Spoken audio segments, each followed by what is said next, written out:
તમારા વિસ્તારના તાજા અને સચોટ સમાચાર માટે જોડાયેલા રહો ગુજરાત તુફાન ન્યૂઝ સાથે। વિડીયોને લાઇક કરી શેર કરો અને જીટી ન્યૂઝને સબસ્ક્રાઇબ કરો। ગુજરાત તોફાન ન્યૂઝ, તમારા નિર્ણયનો અવાજ।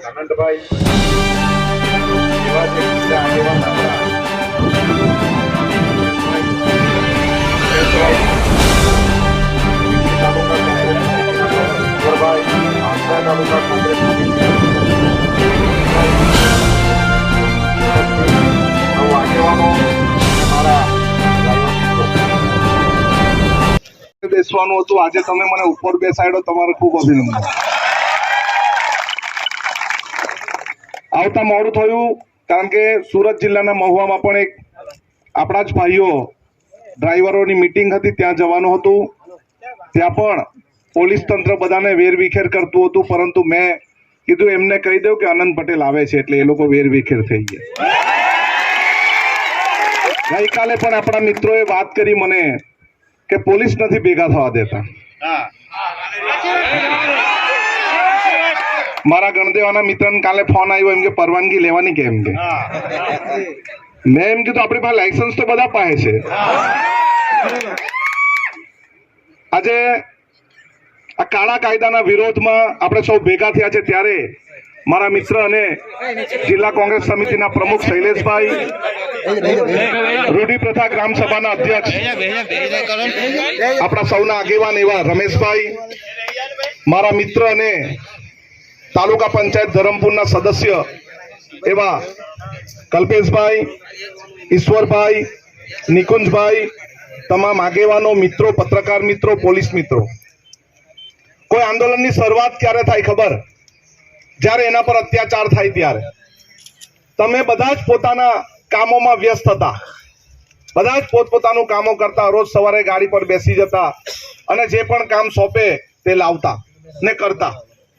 પરંતુ અચાનક એવું થયું ખળભળાટ કે લોકસભામાં એક કાયદો પસાર થયો, રાજ્યસભામાં પસાર થયો, રાષ્ટ્રપતિએ પણ સાઈન કરી દીધી। પછી આપણને ખબર પડી કે આ કાયદો કેવો છે।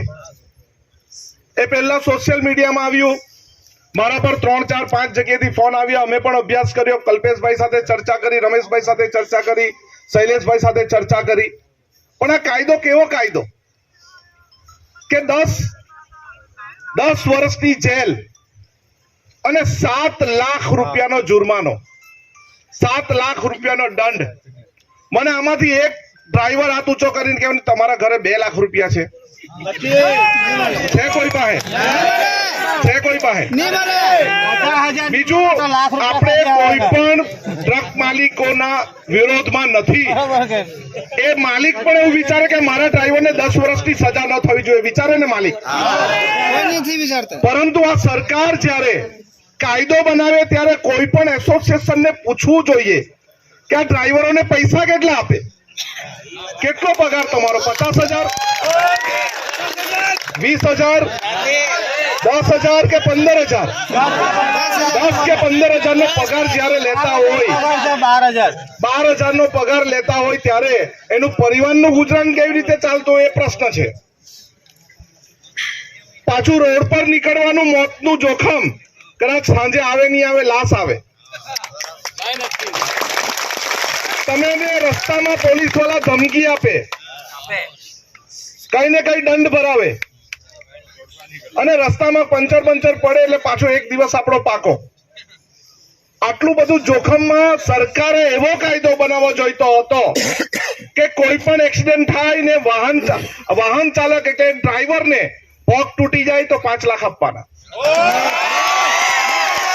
હાથ તૂટી જાય તો 2.5 લાખ રૂપિયા આપવાના, આંખ ફૂટી જાય તો 2 લાખ રૂપિયા આપવાના અને એને કાયમ માટે એની મોત થાય તો એને 10 લાખ રૂપિયા આપવાના, એવું જાહેર કરવું જોઈએ।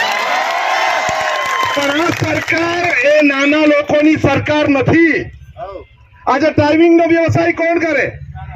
એસટી સમાજ કરે, ઓબીસી સમાજ કરે, માઇનોરિટી સમાજ કરે, એસસી સમાજ કરે, ગરીબ વર્ગ કરે, મધ્યમ વર્ગ કરે। એ સિવાય કોઈને ડ્રાઇવિંગ કરતા જોયા છે?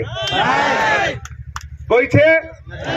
ત્યારે આ સરકાર માત્ર નાના સમાજને કચડવા માટે આવા કાયદા બનાવે છે અને નાના સમાજને લૂંટવા માટે આવા કાયદા બનાવે છે. ત્યારે આવી સરકારની સામે આપણે બંધ પોકારીએ ત્યારે કેટલાક સત્તાના લાલચો એની પાસે જઈને કહી દે કે અત્યારે અમારા ડ્રાઈવરોને લોલીપોપ આપી દે એટલે શાંતિથી બેસી જાય.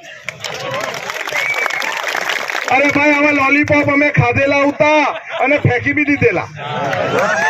પાર તાપી નર્મદા રિવરલિંક પ્રોજેક્ટની 4 રેલીઓ કરી અને 4 રેલીઓ પછી અહીંના જ સાંસદે એવી વાત કરેલી હતી કે આવો કોઈ કાયદો જ નથી અને આવો જો કાયદો હોય તો અમે રદ કરશું નહીં પણ મોકૂફ કરશું એવી વાત કરેલી હતી. આજે અમારી પાસે વિડીયો પણ છે. અહીંના જ કેટલા એમએલએ એમ કહેતા હતા કે આવો કોઈ પાર તાપી વાળો કોઈ એમ કે કઈ બંધ બનાવવાનો પ્રોજેક્ટ જ નહીં મળે અને એ જ પાછા આવીને એમ કે અમે આ પ્રોજેક્ટને રદ કરીએ છીએ, બંધ કરીએ છીએ એમ કે. ત્યારે નવાઈ લાગે એવા લોકો પર કે ભાઈ તને પહેલે કહેવાનું છે નથી, પછી કઈ મોકૂફ કરીએ અને પછી કઈ રદ કરીએ. અત્યારે પણ આપણી એકતા તોડવા માટે, સંગઠન તોડવા માટે એમ કહેશે કે અમે અત્યારે મોકૂફ કરીએ છીએ. ભાઈ, અમને મોકૂફ નહીં જોઈતું છે, રદ જોઈએ છે, પાછો ખેંચો. પાછો ન ખેંચશો તો અમે 8 તારીખનું એનાઉન્સમેન્ટ કરેલું જ છે. નવસારી જિલ્લાનું, ડાંગ જિલ્લાનું, વ્યારા તાપી જિલ્લાનું અને વલસાડ જિલ્લાનું 8 તારીખનું એનાઉન્સમેન્ટ છે, જેમાં આપણી સાથે આજે મહુવામાં સુરત જિલ્લાવાળા બી જોડાયા છે. એમણે પણ કીધું છે તમારા બંધમાં તમે આવેદન પત્ર આપે એમાં અને ચક્કાજામમાં અમે તમને સહકાર આપવાના છે. એમણે વાત કરી જ છે આપણને.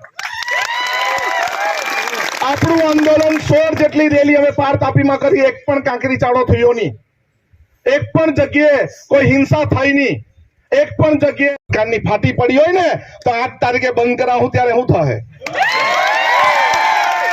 8 તારીખે આપણે વલસાડ, નવસારી, સુરત અને તાપી બધી જ જગ્યાએ બંધ કરવાના છે. તેમાં તમારો સહયોગ જોઈશે. તમે બંધ કરાવશો? કરાવશો? અને સોશિયલ મીડિયામાં જોઈને ઘરે જ બેહી રહીને ખુરશી પર બેહીને જોઈને ખુશ થયા કરે કે ચાલો યોગેશભાઈ બંધ કરાવે એટલે અમને બી પૈસા, અમને તો ડ્રાઇવિંગ નું મળવાનું જ છે ને. પણ એવી રીતે નહીં થાય ભાઈ. બધાએ નીકળવું પડે, બધાએ જોર કરવું પડે અને બધાએ પોતાના માલિકને બી કહેવું પડે અમે માલિક તમારા દુશ્મન નથી, તમે પણ અમારી સાથે જોડાઓ કારણ કે અમે પણ તમને રોજીરોટી આપીએ છીએ. આપીએ છીએ ને આપણે? આપીએ છીએ ને? અને ઘણી બધી વાર મને ને રમેશભાઈ ને કલ્પેશભાઈ ને એવું કહેવામાં આવે આ તો આદિવાસીની જ વાત કરે. જેના પર અન્યાય થાય છે બધાની જ અમે વાત કરીએ છીએ. ઓબીસી સમાજ પર અન્યાય થાય અમે એમની સાથે છે, મુસ્લિમ સમાજ પર અન્યાય થાય અમે એમની સાથે છે, કોળી સમાજને અન્યાય થાય અમે એની સાથે છે, અન્ય સમાજને નુકસાન થાય અને કોઈ પ્રોબ્લેમ થાય અમે એમની સાથે છે. આજે આવી ગયું છે. આજે માત્ર ડ્રાઈવર આદિવાસી જ લોકો ડ્રાઈવર નથી, બધા જ સમાજના આજે બેઠા છે. ત્યારે કહેવા માંગુ છું કોઈ પણ ભરમાવો નથી. આનંદ પટેલ, રમેશભાઈ, કલ્પેશભાઈ, આખી અમારી ટીમ સમગ્ર સમાજની સાથે છે. જ્યાં અન્યાય થશે ત્યાં લડત ચલાવવા છેલ્લા શ્વાસ સુધી અમે આવીશું. અને કલ્પેશભાઈ કીધું આનંદભાઈ ઘરે બેસજો. આનંદભાઈ ઘરે બેહવા વાળા મળે નહીં. આનંદભાઈ ને તો હવારે ચક્કર ચાલુ થઈ જાય તે જ ગમે. જ્યાં અન્યાય થાય તમે પહોંચી જશું. કસ્ટોડિયલ ડેથમાં પણ અમે પોલીસ સ્ટેશન 8 વાર ઘેરેલું છે. જેને નહીં ખબર હોય ને તે જાણી લે. અમારા 2 સમાજના છોકરાઓને રવિને, સુનિલને લટકાવી દીધેલા હતા. એ પોલીસ વાળાને અમે જેલમાં પણ બેહાડેલા છે. એ બી જાણી લે. કોઈ પણ અન્યાય થશે તો આનંદ પટેલ આવશે અને ડ્રાઈવરોના સમર્થનમાં છે, સમર્થનમાં રહેશે, અન્યાયની સામે લડશે અને લડતા લડતા અમારો જીવ જાય ને તો પણ અમને પરવા નથી. અમે સાથે છીએ. બધા જ પોતાનો વ્યવસાય કરતા હોય, બધાનો ધંધો કરતા હોય અને આ પર તમારી રોજી રોટી છે અને કોઈ છીનવવાની કોશિશ કરશે અને કોઈ વિચારે એમ કે અમે ડ્રાઇવિંગ નહીં કરીએ, એવું નહીં કરતા. ડ્રાઇવિંગનો વ્યવસાય છે, ચાલુ કરો. આપણે ગાડી પરથી ઉતરી જશું અને આપણે ઘેરે જઈને ખેતીવાડી કરવા લાગશું, પરંતુ એવું નથી. આપણે પણ આપણા ઘરના કામમાં, રોજી રોટીમાં આપણે નીકળવાનું છે. આપણો વ્યવસાય છે. પરંતુ જેણે કાળો કાયદો બનાવ્યો છે એને ઘરે બેહાડવાનો સમય બી આવી ગયો છે. આવ્યો છે ને? કેન્દ્રમાંથી આ કાયદો પસાર થાય છે. કેન્દ્રનું ઇલેક્શન બી 2024 નું આવે છે. સરકાર જો સાનમાં નહીં સમજે ને તો 2024 માં ઘરે બેહાડ દેવો. બેહાડ દેવો ને? બેહાડ દેવો ને?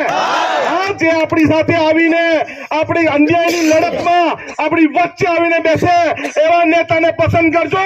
બાયલા નેતાને કહો તમે ઘરે બેસો. આપણે તો આપણી સાથે આવીને નીચે બેસે, આપણી સાથે ખભા પર હાથ મૂકીને બેસે, આપણને નાના નહીં સમજે, આપણી લડતમાં આપણા કરતા પહેલા આગળ આવી જાય એવા લોકોને પસંદ કરજો. બાકી રાજકારણ કરવા નથી આવ્યા, અમે લોકોની સમસ્યાનું હલ કરવા માટે આવ્યા છે. અને હું તમને ખાતરી આપું છું, 8 તારીખ સુધીમાં જો આ કાયદાને કાયમ માટે રદ ન કરે તો આપણે 5 જિલ્લામાં ચક્કા જામ કરવાનું છે. કરવાનું છે ને? અને ઘર પાસેનો રસ્તો આવે જિલ્લા પંચાયત વાળો એ નથી બંધ કરવાનો. પેલા ગ્રામ પંચાયતનો ફળિયાનો રસ્તો નથી બંધ કરવાનો. અરે આ રાજ્ય સરકારનો રસ્તો નથી બંધ કરવાનો, મુંબઈ દિલ્હીનો જ રસ્તો બંધ કરવાનો છે. નેશનલ હાઈવે ચક્કા જામ કરવાનું છે. એ જ રસ્તા ચક્કા જામ કરવાના છે. બાકી નાના નાના કામમાં આપણને બહુ ઇન્ટરેસ્ટ નથી. તો આપણે 8 તારીખનું ગાંઠ બાંધી લેવો. પછી આપણા લોકો જરા આળસ કરે. આજે તો પાણી મૂકવાનું છે, આજે તો મારતા બીમાર છે, આજે તો અમારતા પશુ બીમાર છે. એવું કરવાનું હોય તો ભાઈઓ હમણાંથી જ બીમારીમાં જ પડી જાવ જાતે બી. આપણે 8 તારીખ માટે બધાએ સંકલ્પ લેવાનો છે. હાથ ઊંચા કરીને સંકલ્પ લેવો. 8 તારીખ સુધી જો આ કાર્યક્રમ, આ કાયદો બંધ ન કરે, રદ ન કરે તો અમારું આંદોલન ચાલુ રહેશે. સૌનો આભાર. સૂત્ર બોલાવીશ. લડેંગે, લડેંગે और लड़ेंगे और लड़ेंगे. સૌને જય જોહાર, જય ભારત.